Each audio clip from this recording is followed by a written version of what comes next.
Hatova tzvuna l'tzadikim, the good which is hidden away for tzadikim. Hichaya olam habo, that's life in the world to come. Now, what does it mean? It's hidden away. Tzuna, tzafun. It's hidden away.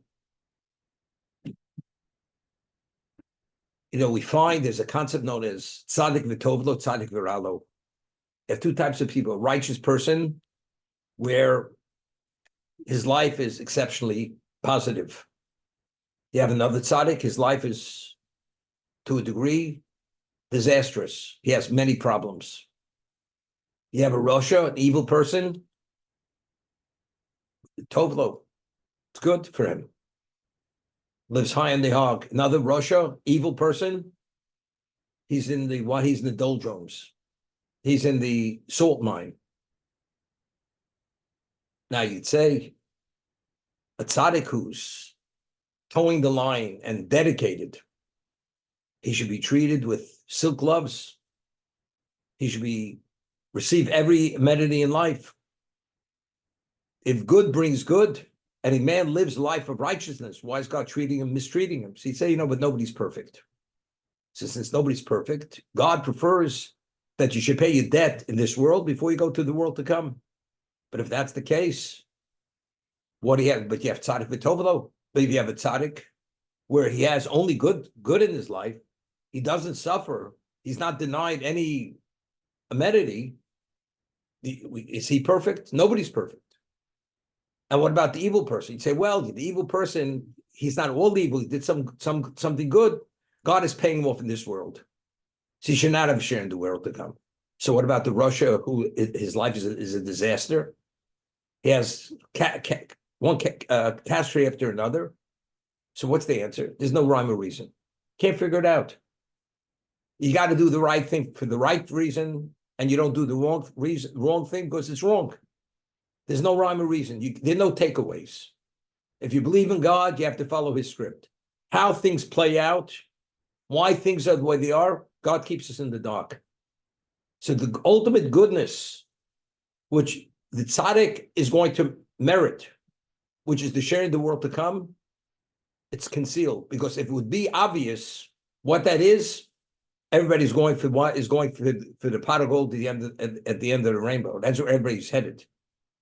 They had the gold rush in the 1800s. Go west, young man. Right? Larry, this was pre automobiles. He said, I only go to an automobile. Anything less than an automobile, I don't go west. So he was stuck in New York and Brooklyn. He never got out of Brooklyn. Okay. So therefore, it's tzvuna. It's hidden away. Hatova, the goodness. We're not saying the world to come. Understanding the goodness. Hatzuna, hatova tzvuna tzadikim. He's just not saying the world to come is hidden. Hatova tzvuna. The good that's hidden away, that is chaylam haba. That's the life in the world to come. V'chayim she'em movasi moyim. It's a life that's not associated with any degree of death. Has no relevance to anything negative, which I explained yesterday. Because knowing that good's going to come to one, that's also painful. It's a goodness that's eternal, continues. It's a goodness that it's not associated with anything negative. Meaning, very often, Ramchal writes, Rabbi Lutzato writes, that when God gives us an amenity in this world, are you taking from the principle? Or are you taking from the interest, from the profits? We don't want to deplete the principle, because any principle we deplete in this world, that means you have less than a share in the world to come. You don't know. Do you know what you're getting? Also, when something's good in this world, there's always a certain Achilles heel to it. I'll give you an example. If you take a look at the statistics, most people, unless they were of a certain class of society, if they won a tremendous amount of money in the lottery, initially they were ecstatic. You know what it did to their lives? It destroyed their lives. Disastrous. With that kind of money, you know what you can do with that kind of money? But if you don't have the capacity to be able to deal with it responsibly, it destroys your life. It's tova she'eni moro. It's a goodness. There's no negative side to it whatsoever. Now, let's say you're not of that ilk of person who goes out of control, but you want to know something. The person is stranded on a desert island,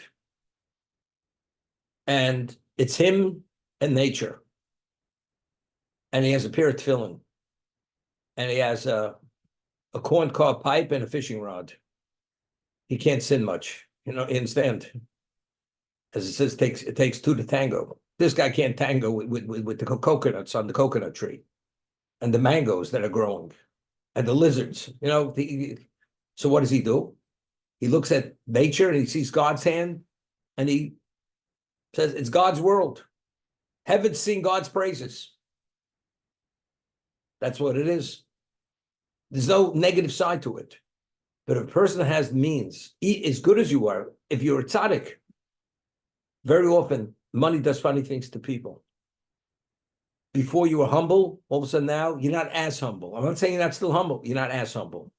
Before you believed you're unentitled, now all of a sudden that you have the money, maybe you feel maybe that you are entitled. Because you have this means and you're able to do that, therefore now you become entitled. So somehow reward in this world, amenities in this world, somehow colors our vision slightly.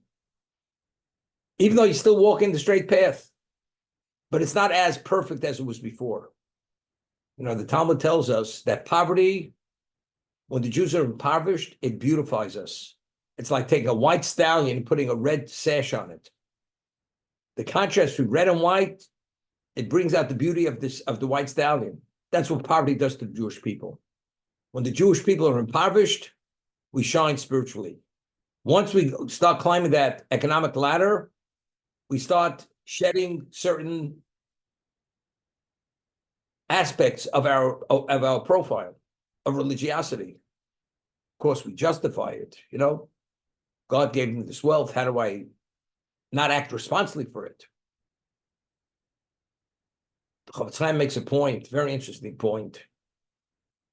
In terms of human relationships, if I do you a favor and you're a good person, you're beholden to me. Not that I'm not the person, the benefactor doesn't want any return, but the recipient of the beneficiary of that goodness, he wants to reciprocate, correct? And let's say that benefactor does more for that person. He wants to reciprocate to a greater degree because he feels more dedicated. Because you're concerned about me, I want to show my appreciation. And the more you do for that other person, the more dedicated he becomes to you. But he says, with God, it doesn't work that way. Although we're talking about a believing Jew. Here's an example. A man is a shoemaker, ordinary shoemaker. Every morning he rises 4 a.m. He studies until dawn, goes, prays every day with the sunrise minyan, prays for an hour, doesn't rush out, stays after davening, says Tehillim, goes home, eats breakfast with his wife, goes to his shop, fixes shoes all day, takes a break in the afternoon, goes to mincha, has lapses of time, he studies there. At nighttime, he comes home, prays with a minyan, goes to learn a little bit. Okay, great. All of a sudden, somebody comes to him and says, you're such a craftsman. You're one of a kind of cobblers. I think we could go into the shoe business. If we set up a shop and you start apprenticing people to be cobblers, we could start mass producing shoes. We'll rent a building, we'll get a workforce, and we'll, instead of fixing one pair at a time, we'll produce shoes. Person thought, terrific idea. Today, I can't make ends meet, struggling to pay my kids' tuition, put food on the table, be able to give charity. Great. So what does he do? Follows the advice, tremendous success. Profits are unbelievable. He upgrades his house, buys a larger residence, his wife decorates, giving charity. All of a sudden, it becomes so busy that he has to be in the shop earlier, in the factory. Because at this point, he can't afford a foreman, so he has to get there early. So the studying after davening is gone. Doesn't have time to eat breakfast with his wife. At the end of the day, it's so busy during the day, he can't take out time to pray mincha. He prays privately in the office. Nighttime, he's so wiped out, he barely can keep his eyes open. He prays privately, and he doesn't study. Okay? So right away, he's come, what do you mean? And you ask him, are you succeeding? He says, yeah, I owe God so much. He gave me this bracha. It's not to be believed. So he acknowledges that the source of his bracha is Hashem. But yet, the more God does for him, the less he's doing for God. What happens? All of a sudden, he's told he could rent another building in another town and mass produce shoes there. So the man has to travel from town to town, overseeing his business. The man can't even daven shachris with a minion. The man has no time for anything but for business. Shabbos, Baruch Hashem, yeah, Shabbos. The factory's closed on Shabbos. But already Shabbos, late afternoon, he has in mind because he has to travel right away. Shabbos is over, he has to travel away. So the Chavetz Chaim says it's just unbelievable. Between humans, the more one does for another, the more he's dedicated, the more beholden he is, the more he wants to reciprocate, to show his appreciation. With man and Hashem, the more Hashem does for you, the less you do for God. That's the way it works. So I'm asking you, this success, is it truly absolute good? This success brings about spiritual ruination. He doesn't pray as he prayed before. He doesn't pray with a minyan as he did before. He doesn't study as he did before. His whole life has been compromised because of the financial blessing which Hashem gave him. So this is tova sheish imoro. This goodness that has a certain negative side to it. And it's almost inevitable. Unless a person is able to somehow transcend this, that this is something which is only a slight distraction, you lose your focus totally. So what is the world to come? What is the hidden, that world to come? It's Chaim Sheni Mamovis. It's life. There's no death associated with that. It's a goodness that has no negative side to it. 100% net, 100% only goodness, pure goodness.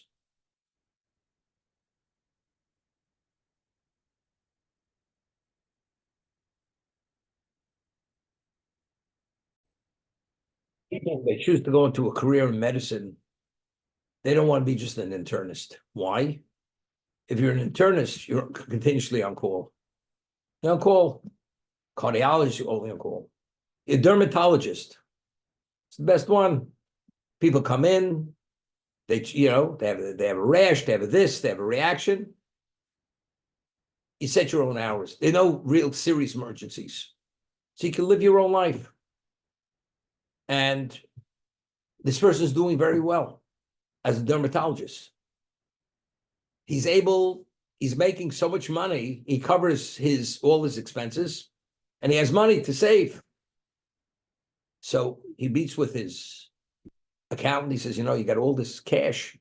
I advise you to buy property, and you have, depreciation. You pay less tax. That's where to go with all this extra money. Okay, so he goes, he's a side business, he's in the real estate business. The real estate is throwing off so much money. He's looking for other opportunities. Put your money in the stock market. And you can buy a significant part of the company that you can even be on the board, and they pay you to be on the board. If you go once a month to a meeting, they pay you a fee to be on the meeting. So once a month he goes to the board, he has to read up on it, how the company's doing.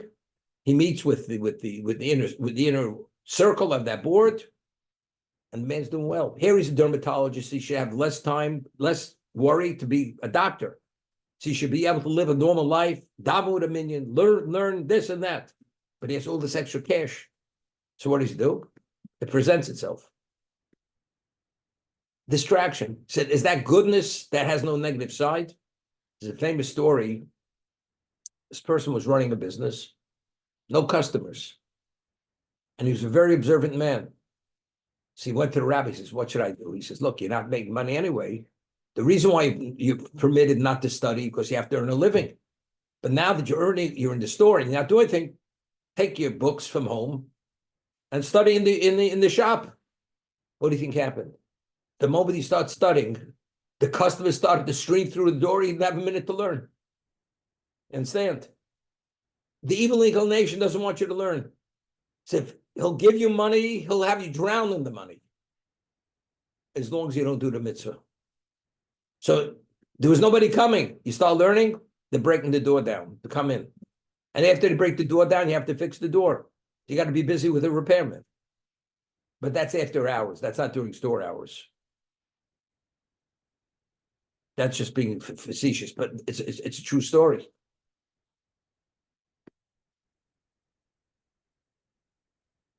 I hear you. I hear you. How do you contend with it? It says in Pirkei Avos, "Asay Torah keva mlachcharai." Torah should be primary. Your work should be secondary. What does that mean? It means, what is the objective of earning money? Is money an end unto itself, or it's only a means to facilitate mitzvah?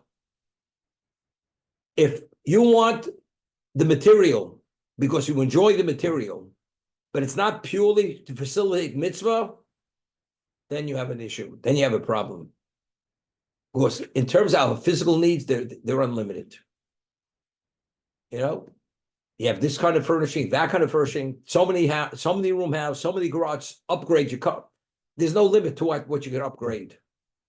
But if the Torah is primary, and the only reason why I'm involved in the materials to facilitate more of the Torah, so if that's the case, I have it under control. I'm not going to get intoxicated with the money.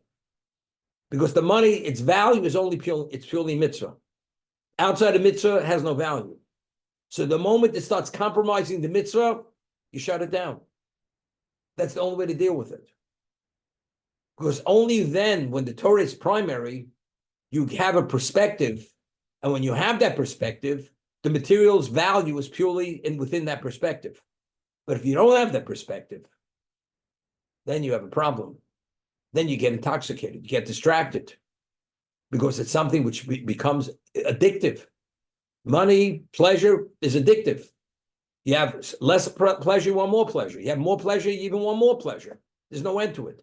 Yesh lo money, you have 100, you want 200. See, if you're holding by 1 million, you want 2 million. The more you have, the gap gets wider. The void gets wider. So how do you deal with it? To appreciate what you have. Why when you have 1 million, why do you want 2 million? Because you look at what you don't have, not what you do have. But a person's Torah keva, if the Torah is primary, you're never looking at the material. You only look at where I'm holding in Torah. That's where it is. Where I'm holding in mitzvahs. Do I have enough to underwrite the mitzvah? If that's the case, I'm not interested in going further. Known story, the Orach HaKodesh. He wrote a commentary. He was a Kabbalist, came from Morocco, lived in the 1700s, and he was a goldsmith. And he only worked every day the amount of time he needed just to earn a living. So whatever, it was a very small amount of time every day or a few times a week. And he was an expert goldsmith. One day he gets a knock on his door. The king of Morocco is marrying off a daughter. And he wants to commission certain things for the wedding, because he heard he's such an expert goldsmith, jeweler. He wants certain gold pieces for the wedding, whether it's jewelry, whatever it is. And the wedding's in 2 months, 3 months, 6 months. So the Orach HaKodesh said to this courtier of the king, he says, you know something? There's no way I could have it ready for the wedding, because I only work a half an hour a day, only enough to cover me because I study Torah. And if that's the case, it's not going to be ready. Go find yourself another goldsmith, another jeweler. I'm not the one. So the courtier says to the Orach HaKodesh, if it's not ready, it's going to cost you your head. It better be ready. Comes 2 weeks before the wedding, the king says to his courtier, go check to make sure it's ready. Goes. Not even a fraction of what was needed did he even begin working on it. Because he told him originally, he says, I told you, I only work a half an hour a day. enough to earn a living. More than I don't do. I'm not going to allow it to infringe on my Torah study. So he says, it just better be ready, or else it's your life is at stake. Okay, comes to right before the wedding. King says, could you please bring in the pieces that were commissioned? He says, it's still in its original gold form. The man never did it. He says, take him, throw him into the lions den. Okay, or Chaim goes, they throw him in the lions den. Puts on his tefillin, he's wearing his talis, takes his books, and he goes into the lions den. There's a large rock, he sits on it, and he starts studying. Okay, next day, the king of Morocco comes, or the sultan, whatever he was called, and he's come to see, find human remains, bones, that's it. Comes the next day, he's sitting there with his talis, his tefillin, studying Torah in the lions den. It's like the story of Daniel in the lions den. The lions didn't go near him. It's a famous story. They were just milling around him. They didn't even disturb him. And he was immersed in his studies. When that happened, he realized what kind of holy man this man was. And he asked forgiveness and so on and so forth. And just the opposite. He rewarded him. He gave him. It would be a privilege for him to give him whatever he gave him. Not that Orchaim wanted to take anything from anybody. But that's the story. So this man, why he has this gift, he has gifted hands, he can earn a fortune of money. But if it's Torah son keva, if the Torah has to be primary, the money is a means. So if it's not a means, but it's the detriment, because it actually detracts from my study, I don't go near it. And I deal with people, then they consult with me about positions. One person was working for a certain bank, and he was an analyst. And he used to get home, he earned a very nice salary, plus bonus, but he had no life. He had to work till 2 a.m. He had a daven on the bus coming in from Muncie, and really had no life. Came Shabbos, he was exhausted. I said, you know something? Look for a job which is less work intensive. You'll make less, but you'll have life. You have to learn, you have to daven, you can spend time with your family. You'll have enough to cover. We're not talking about he's just going to make ends meet.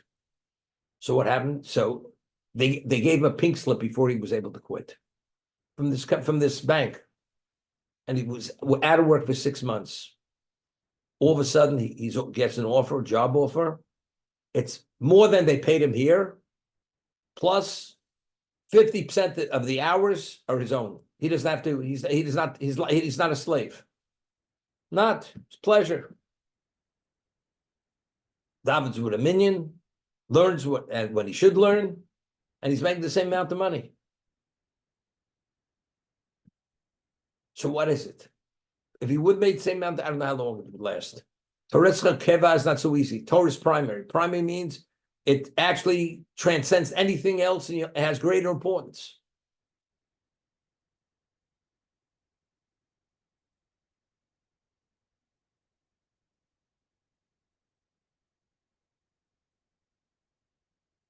Very often in yeshivas, people have a bris. And when they go to a bris, you're supposed to be studying. You take off, you come late to the study session. So people used to say, if you be a lawyer, and you have to be at the firm at 9 o'clock, and you charge per hour, would you go to the bris? You wouldn't go to the bris, because you'd make a calculation. Financially, it's too costly to go to the bris. If I bill $500 an hour, $1,000 an hour, $1,200 an hour, going to that bris is going to cost me a half a day's pay, which is a few $1,000s. Not going. It's evaluated based on the financial cost of those hours.